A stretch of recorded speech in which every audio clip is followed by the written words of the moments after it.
I'm QuilSniv, and this is QuilSniv Reviews. Say, y'all want to hear more about Derek Savage? Hello, darkness, my old friend. If you choose not to associate yourself with internet stuff like, this, then chances are you've probably never heard of Derek Savage. For all of you who don't keep up with this kind of stuff, he is pretty infamous for bringing down the reviews of I Hate Everything, Bob's Show, and Josiah Clark for the reviews of his movie last year. Man, it's actually getting really hard to keep reviews up these days. It's almost like it's a common trend or something. But I don't know why. What exactly did Derek Savage want to protect when he issued those strikes? Was it just some masterpiece that nobody understood? Was it that everyone misinterpreted his magnum opus? Something makes me think otherwise. Wait. Who the fuck said that? Hi, Quill. I finished all the reviews for the website. Holy fuck, how'd you get out of the dungeon? Well, it wasn't locked. Well, then go back and make some more posts or whatever you do for the site. But can't I help in the review? No! Honestly, you shouldn't have said anything else. Have a seat, make yourself comfortable. Thank you. So before we start, I'd like to just take a look at this cover. Now, I'm going to ignore how utterly crap the design looks, because honestly, it's a low blow, and instead focus on how the 5 actors portrayed on the front aren't even all named. Yeah, we got Miss Fox and Mr. Estrada over here, and our ever-so-lovely Derek Savage, looking mighty enthusiastic, can I just say. And of course, our titular character, Cool Cat. But what of this chick? What's more, Vivica A. Fox and Eric Estrada are barely in this thing, and yet they get name-dropped, while this anomaly is one of the main characters, and she doesn't even get to have a name on the cover? I also can't help but laugh at how Derek Savage put his own name on this film, like, gee, I'm sure my presence will surely sell this movie. Who's he even pulling in with this? Who demanded to see Mr. Savage's acting in any movie whatsoever? Was it the people who saw him in Playgirl magazine?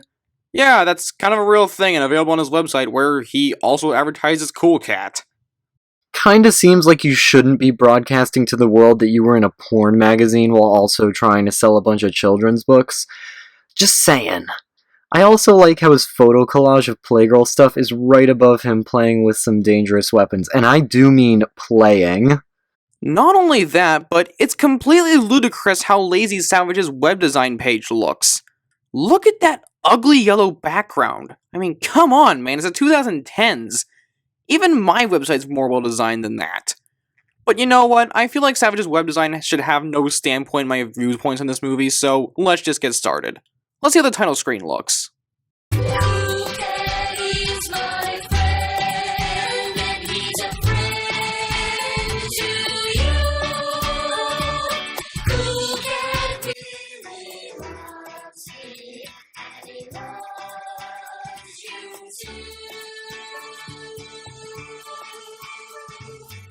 What the hell am I even looking at right now? This is by far the worst title screen of all time. The song sounds like something that might be played over and over again for torture purposes. Cool Cat over here isn't making things any better, and Jesus Christ, why is the background so trippy? We haven't even started the movie, and I already have a headache. Someone really liked Earthbound, apparently. Try looking at this monstrosity for 20 minutes, desperately searching for the remote to start the movie. Imagine this horror going over and over again. Imagine what it can do to your psyche. Imagine the ramifications of this.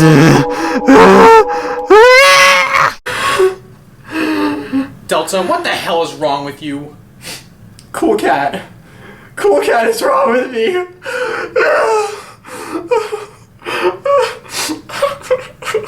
Anyway, so after Danny Derek probably expresses the world's reaction to his existence, we get the weirdest opening to any movie I've ever seen. This is a special news report. We have terrible news. Bullies have been picking on children everywhere, and it is tragic. There has to be a way to stop the bullying. Help! Help! He's everywhere being bullied! Help! We need Cool Cat!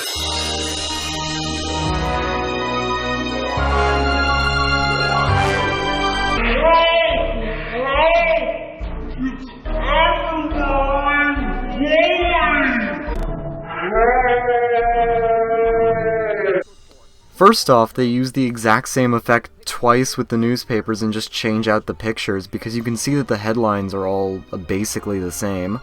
Also, this intro seems to suggest that Cool Cat is already famous and has already saved the kids. But not only does this not seem to be the case at all, and not only does he not really save that many kids, but it seems kind of pointless for your movie's title, Cool Cat Saves the Kids, to be an action that was done off-screen. We get our establishing shot of some creep surrounding Cool Cat's house, but no one really seems to care at all this is happening. I think the shadow there was a mistake. This entire movie was a mistake. Well, apparently Daddy Derek seems to think so as well. Throughout the entire movie, we see several shots and audio clips that were changed around because your movie sucks criticized him in his own review. And it's kinda sad because those previous renditions made the movie even better through their surreality. What's weird about these changes is that Derek over here only altered a couple of scenes, leaving in some glaring mistakes. Overall, it's a really odd and obvious edit that doesn't improve the movie's quality that much. Also, note that the footage here is of the unedited cut, but we'll point out some of the changes we noticed in our copy. So anyway, we cut to Cool Cat doing something. Wow, this looks great! Here you go, sign. There's the finishing touches, and another one done! Cool Cat apparently can't do anything to touch up this work of art because of his giant cat hands, except rub it vigorously. Normally, I'd say it's a clear sign of the limitations of a giant cat suit, but I'd say in this case, Cool Cat's trying to tell us something. What the hell are you talking about? Well, Think about it. This movie demonstrates perfectly the struggles of one such as Cool Cat. It compels us as individuals to chip in to help those disadvantaged few. What the fuck are you talking about?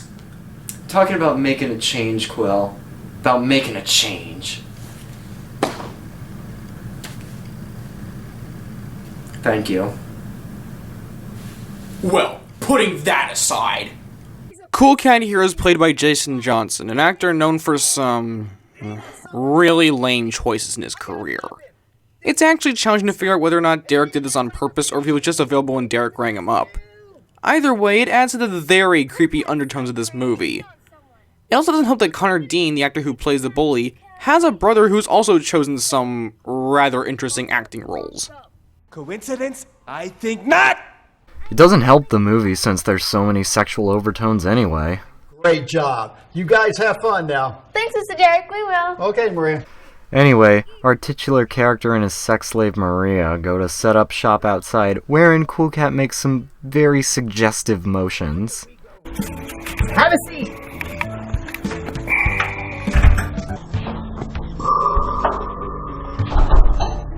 It is at this point that I should add that Daddy Derek decided not to cut out the heavy breathing of the cameraman. And here's our office. Exquisite. Have a seat. Cool Cat and Maria bullshit around doing nothing while our villain, Butch the Bully, is introduced. And I can't understand a single thing he says. Ooh, they feel like picking on someone. And look over there. If it's not Cool Cat and Maria, they think they're so cool. Well, I'm gonna punk up. This character cannot for the life of him communicate a single complex concept to the audience, so Derek Savage decided to compensate for this by having him say the most blatantly obvious things at any given point. All his dialogue basically boils down to, "I am a bully, time to perform bullying activities." Ooh, they feel like picking on someone. Butch decides to call Maria and say some mean things to her from literally 50 feet away from across the street. How they managed to not seem as a miracle in every aspect. Plus, would Butch even have Maria's number? They mention later that he's a notorious bully. What's the matter with him? He's always bullying somebody, and he has no friends.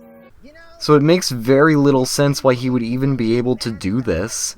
Additionally, for a movie trying to teach some lessons about cyberbullying, wouldn't it be a little more appropriate to have the bully post this online? It would fix the previously mentioned plot hole of him somehow having the number of someone who actively dislikes him. If we try to make sense of everything stupid happening in this movie, I don't think we'll even get through 10% of this garbage within a reasonable time frame. Well, Cool Cat gets super serious about opening unsolicited text messages, but then immediately suggests that Maria open the message anyway. This is one of the changes that Derek made to the movie, where initially Cool Cat just told her to open it, but now he added a line where he tells her that it's dangerous to do so. It's kind of weird when the voice changes to like this lower voice, but then immediately just goes back to completely contradicting everything that was just said. What's even weirder is that Derek kept in the part where the girl thinks it might be a prize for a lot of money. One of the emails you should not respond to, because it's probably someone trying to steal your contact information. Am I fat and ugly? No, and that's terrible. You're very, very pretty. Cool Cat, you need to step away from that child before the cops notice your pedophile screech. Butch finds a can of black spray paint and decides to vandalize their campaign signs. Oh no! The sign is ruined! It's not like they have 15 more on standby they could just easily replace it with. Wait a second. Aren't these signs for your class president campaign? Why aren't they in your school? Anyways, Butch really fucks that plan up by spraying paint in his face and rallies himself to find another can of spray paint. In the exact same place he found the last one. Okay, so why is he expressing surprise when he already found one there? And shouldn't he have seen it earlier? Butch then rounds up some henchmen. I guess he's making some kind of gang? That's a perfect spot to put the B on. And that B stands for bad boys. No, it don't. I bet it stands for Butch. Shut up! I already said what it stands for. I'm with him. I bet it stands for Butch, too. Shut up, bonehead. Watch out, Crips and Bloods! There's a new gang on town, and they're the bad boys! So these three kids go out in broad daylight and tag a girl's sandbox, which for some reason is supposed to look pretty. When I had a sandbox, it was covered in sand, so maybe I'm not one to compare. The bad boys. I'm sorry, I can't take them seriously with that name. What was the name Goof Troop already taken? The bad boys then decide to take a wall, and Cool Cat begins his stint as a vigilante crime fighter. Oh, and he begins the recording for his new album, Word Stumble. He's about to graffiti our neighbor's wall, and it's not cool to paint on someone's wall. Cool Cat's so brave. Yeah, he's a real crime fighter. So the 20-something-year-old in the cat suit then decides to prove how he's super brave by backing two defenseless children against a wall and talking about how much he loves them. The truth is, there's a lot of people that love you and care for you. I know because I love you. So some crap that nobody cares about happens, and I'm pretty sure Derek Savage does something creepy. Then, something happens. Something I don't think anyone was prepared to see. Well, I mean, given what we've already seen, it can't get any worse. It looks great. Thanks for your help in the kitchen. Oh, you know I love to help you all the time, Mama. Get over and give me a hug.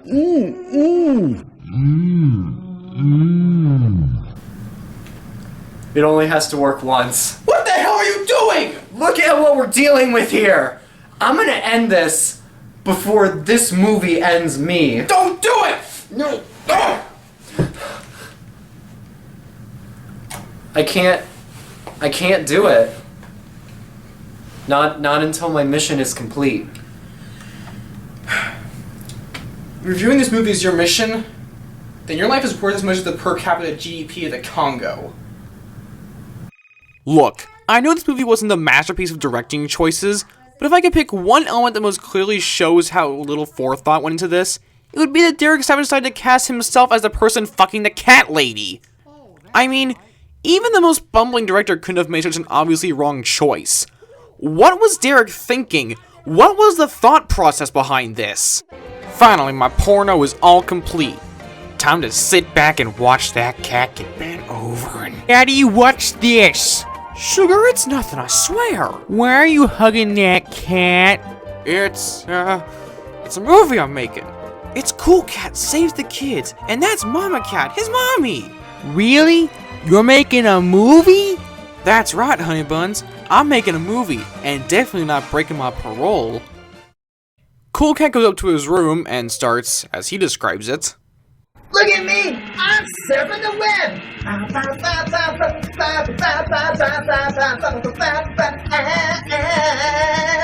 I find this horrifyingly disturbing. Oh, so you're just now figuring this out. Cool Cat gets salty because some bully on the internet doesn't want to adhere to his ideologies, and in response, the bully says he'll get him tomorrow! Oh no! We then see, and then we see,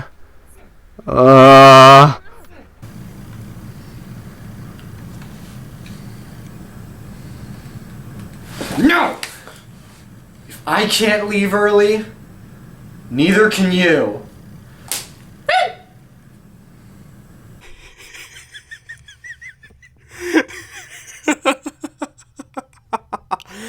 what the absolute hell is this? Did Cool Cat just load a system full of ecstasy before going to bed? That's the only viable option I can see happening apart from maybe watching some Leafy is Here videos. Get dressed in the morning, I'm triggered. And, oddly enough, they never really mention the sequence again. Hell, the moment they finish the scene, it's never brought up or discussed. We don't even find out who was bullying him on the internet and or if he resolved the issue.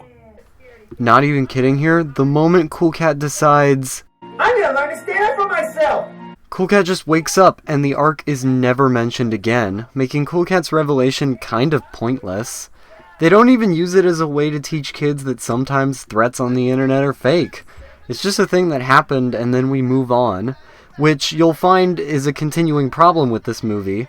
There's just no continuity or consistency between certain scenes, and it makes it all awkward and weird. Speaking of which, the next day, for no real reason mind you, Daddy Derek decides it's a great idea to take his son to Hollywood with him for just some random appointment in Hollywood. Hey, why go into detail and flesh out Cool Cat's world when we can be vague as fuck about it and not have to explain it? And for no real reason, the holder of the parade just decides to put Cool Cat in the parade.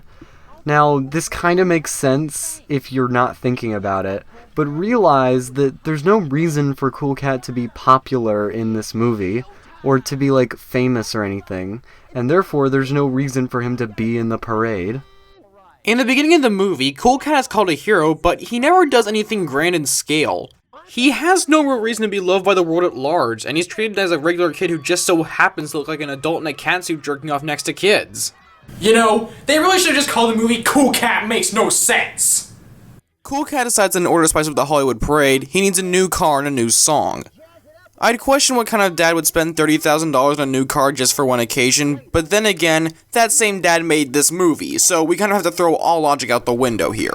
Derek Savage decides to come up with some lyrics to Cool Cat's new song that truly show that even if there's too much stupid in a song to even be physically possible, you can put even more in there if you really, really try. Cool Cat loves the boogie woogie, boogie woogie. I swear to God, Savage was on something when he made this face. He was on the set of Cool Cat Saves the Kids. Enough said. Anyways, they shit out their lyrics, and afterwards, we hear Cool Cat's singing voice, which sounds nothing like the guy playing Cool Cat. Cool Cat likes to rock and roll. Cool Cat likes to love and sing. We then see him dicking around in front of a green screen, which, for some reason, they treat like it's a magic tool instead of doing something like explaining how it works in real life. Next, they decide to literally do another song right after they just did a song, which makes me feel like Savage doesn't really know how to pace his movie. Anyway, they go to the Hollywood parade and start calling off a bunch of cars from movies I never saw. Except maybe Ghostbusters. I took the label off this, because I don't want any problems. I don't understand any of these references, and I'm far older than the target demographic to this movie. I mean, it just seems weird that Derek would make an entire sequence in this movie that has nothing to do with anything. Yeah, what does this have to do with bowling or gun safety anyways? This part of the movie could have been cut out entirely and nothing would have changed significantly. You are dealing with children, Derek. Their attention spans aren't that long, and you're putting in this garbage they don't even care about. Nothing in this sequence furthers the story because you clearly had to diverge the plot just to write this in, so why even add it? Easy. It was cheap. What? We can easily see that Derek clearly just stole the footage off the internet. It's just obviously ripped from some local news program. Holy shit, you're right! Look, there's Eric Estrada a full 10 minutes before he's supposed to be in the movie. I'm going to milk it for everything I can. Also, Derek clearly had no idea how to cut scenes that moved to the next day. It's either this weird sleeping transition, or he just jump cuts and a character wakes up, or states that it's a new day. And by a character, I mean Cool Cat. It's always Cool Cat. So after the pedo sunrises, we have Cool Cat visiting the film's star power. Because movie. Yep, that's right. Meet the celebrities who really have no reason to be here. Vivica A. Fox and Eric Estrada. Something tells me that either A, he won a bet with them and they were forced to be here, or B, I'm going with YMS's theory that Derek just got him drunk as hell and managed to barely sober him up enough to get a usable take or two. I mean, the latter seems to be a bit more likely.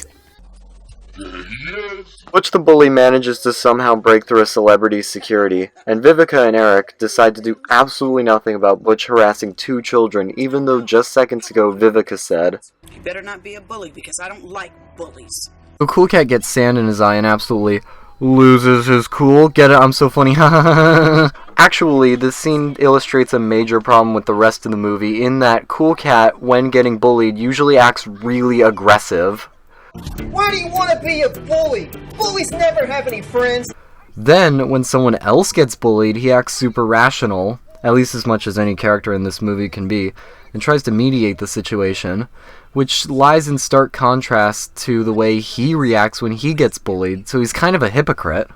So after receiving some bullshit advice, Cool Cat and Maria fall under Butch's destructive eye once again, and somehow, just screaming loudly at him is all it takes to send him packing. I love you, and I've had so much fun playing with you. Let's all be friends, and together we can stop bullying. Yay! So far, you haven't really stopped much of anything, which brings into question the beginning. You know, when you said you stopped all the bullying? Coming back to my previous point though, even though we see Cool Cat try to get other bullies to explain why they're picking on other people, we never see this attitude reflected when Butch is around. It paints Butch as an irredeemable character, and even gets to the point where Cool Cat and Maria don't help Butch when he gets spray paint in his eyes. That's what he gets. My daddy calls that payback. So does my daddy. In fact, my daddy says, what goes around comes around. That'll show him. I mean, I know some people are jerks, but it's not a very good way to teach children these messages. Well, it's time to transition to the next pointless and unrelated scene. Are you guys ready? Too bad. We're stuck here, you should be too. Cool Cat, Maria, and this random kid who we literally just met decide to hang out, and Red Shirt Boy over here brought his bouncy ball. Yay! So the waste of oxygen and pubic hair drops the ball and nearly gets hit by this oncoming car. Unfortunately, he survives. I know, I would love to see this movie finally get the R rating it so rightfully deserves. Their afternoon is then interrupted by Derek Savage's voice on the radio, stating that a bully has been stealing candy from babies. And if that kid over there's a baby... Help! The bully just stole my candy and he's right there! Well, I guess it explains why he's too imbecilic to actually stop Butch. Cool Cat does his quirky pedophilia gag. That's horrible! I love babies. And decides, upon seeing Butch, that he will enforce his own twisted version of the law upon the land. Now, take note of how 2 minutes ago he said look both ways before crossing the street. But always look both ways before crossing the street. And here, he just bolts into potential oncoming traffic without any regards to his own safety. Butch somehow thinks that throwing candy on the ground will slow down Cool Cat and he'll fall flat on his face. You know, maybe that nameless candy is like a tripwire, and there's a candy for every occasion. So, like, Green Arrow? Yeah. That's stupid. Well, I've got a candy right here. Let's try it out. Try it out! As Butch makes his getaway, he just happens to run into a police car driven by Derek's porn star buddy. Because at this point, I'm pretty sure Derek met all his friends in the porn industry. So after Butch is arrested by the world's lamest cop, Cool Cat and his friends go inside and have lunch. But then the shocking twist comes when apparently there wasn't enough evidence to pin the crime on Butch. If only our criminal justice system had some way to catch candy thieves in the act, then we'd have a better America. You know, maybe you should hire some actual cops instead of freaking porn stars. They go outside to play treasure hunters. And of all things they could find in their backyard, they somehow stumbled across a pistol. Almost like it was conveniently placed there for a film. No. The first thing we need to do is to stay calm and don't touch it. Then we should tell our parents and teachers about it. Nope! Mine! Butch the bully, fresh out of prison, somehow gets into Cool Cat's backyard and steals the gun. I can bring it to school and take everyone's lunch money. It's going to be that time for me. I think Derek threw a dart at a bunch of post-it notes full of traits to give this bully character, and the two he went with were nefarious villain and fat guy. Well, it's better than being blander than Mama Cat like Marie over there. Butch takes the gun away, and Daddy Derek decides the best thing to do will be to send Cool Cat's friends home alone when there's a mentally unstable child with little to no parental guidance, with a criminal record, and a gun he's threatening to use. Genius parenting there, Derek. Even though I'm sure you're mistaken, I'll look into it, Derek. Hey, thanks, James. Take care. And by look into, I guess just poke his head into Butch's room, see if he was holding the gun in his bed, then shrug and leave. Oh, wait, that's the TSA. My bad. The next day, Derek walks Cool Cat and his friends to school a la Eye of the Tiger, but for some reason, despite planning to make tomorrow that time for him, Butch instead is just showing the gun to this random kid. By complete coincidence, the exact same policeman from yesterday comes and arrests Butch and his accomplice? Victim? I don't know. I think he might be from the spray paint shenanigans, but I don't care enough to actually find out. Put the gun down. Put the gun down right now. Do what he says, Butch. Don't be stupid. Put the gun down. Darn, they got me again. I guess it's gonna turn into a Brazzers porno. And for that matter, how did the policeman know that Butch had the gun in the first place?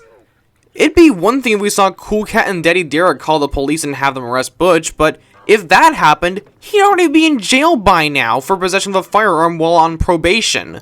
And on that note, why does there only seem to be one cop patrolling the area? Was this the only porn star Savage could afford to bring in for this project? So the day is saved, Cool Cat gets elected class president. I think he wins some stupid writing contest found in a Playgirl magazine.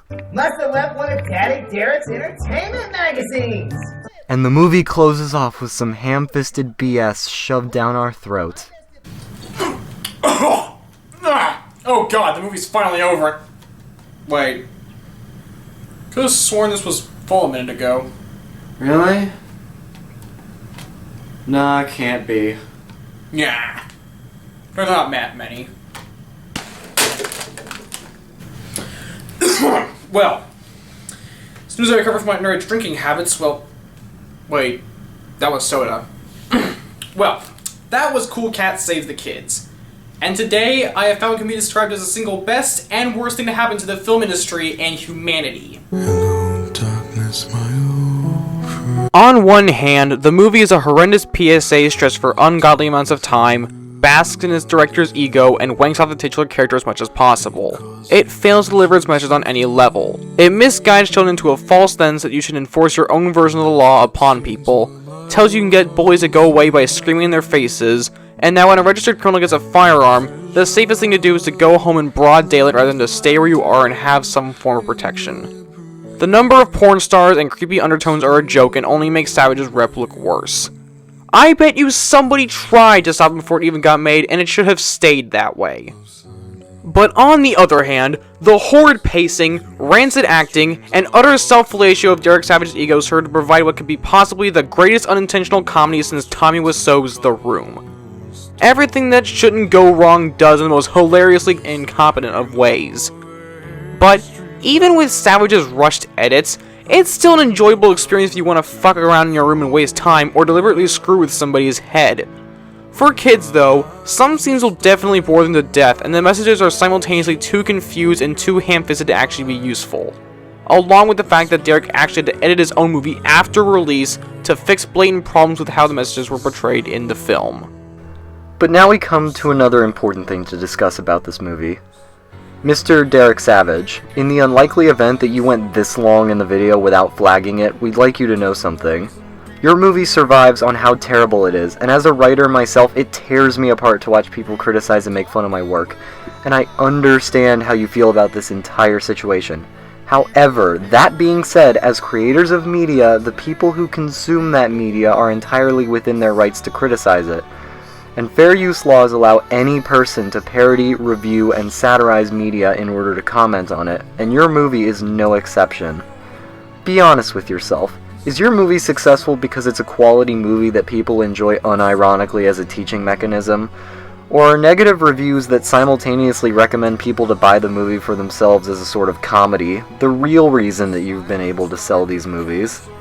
If you take this review down, you are literally silencing what is essentially free marketing, and you lose in the long run. Not only that, but every takedown has worsened the public's perception of you, as claims of favoritism, threats, coercion, and posing as a law firm are leveled against you. You have to learn to laugh with everyone instead of being a big baby about it, or you will fail as a filmmaker. Well, I'm QuilSniv, and this has been a QuilSniv review. Getting out of my house now?